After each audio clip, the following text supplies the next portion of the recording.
ಅದು ಮುಖ್ಯ.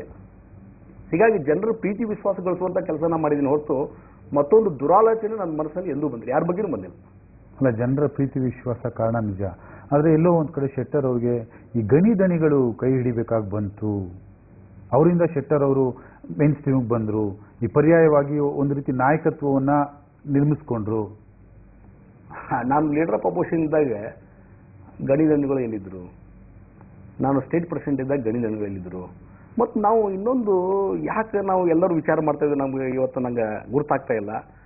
ಗಣಿ ದಣಿಗಳು ಅಂದ್ರೆ ಏನು, ವಿಲನ್ ಹಾಗಾದ್ರೆ ಅವರು ಅವ್ರು ಮನುಷ್ಯರಲ್ಲ, ಅವರು ರಾಜಕಾರಣಿಗಳಲ್ಲ, ಅವರು ಜನಪ್ರತಿನಿಧಿಗಳು, ಜನರಿಂದ ಆಚೆ ಬಂದಿದ್ದಾರಲ್ಲ. ಮತ್ತು ಆ ಗಣಿ ದಣಿಗಳಿಂದಲೇ ಇವತ್ತು ಬಳ್ಳಾರಿಯಲ್ಲಿ BJP ಬರಲಿಲ್ಲ. ಗದಗದಂಥ ಜಿಲ್ಲೆಯಲ್ಲಿ ಎಂದೂ BJP ಬರಲಾರ್ದಂಥಲ್ಲಿ ದೊಡ್ಡ ದೊಡ್ಡ ಕುಳಗಳನ್ನು ಸಹಿತ ಇವತ್ತು ಸೋಲಿಸಿ ಆ ಶಕ್ತಿಯನ್ನು ತೋರಿಸಲಿಲ್ಲ, ಸಂಘಟನೆ ಮಾಡಲಿಲ್ಲ. ಅವರು ರಾಯಚೂರು ಕೊಪ್ಪಳದಂತ ಸಂಘಟನೆ ಮಾಡಲಿಲ್ಲ. ಇವತ್ತು ಪಕ್ಷ ಎಲ್ಲ ರೀತಿಯಿಂದ ಅವರು ಉಪಯೋಗ ತೆಗೆದುಕೊಂಡು ಇವತ್ತು ಅವ್ರನ್ನ ನಾವು ವಿಲನ್ ಅಂತ ಯಾಕೆ ಚಿತ್ರಣೆ ಮಾಡಬೇಕು? ಪಕ್ಷದಲ್ಲಿ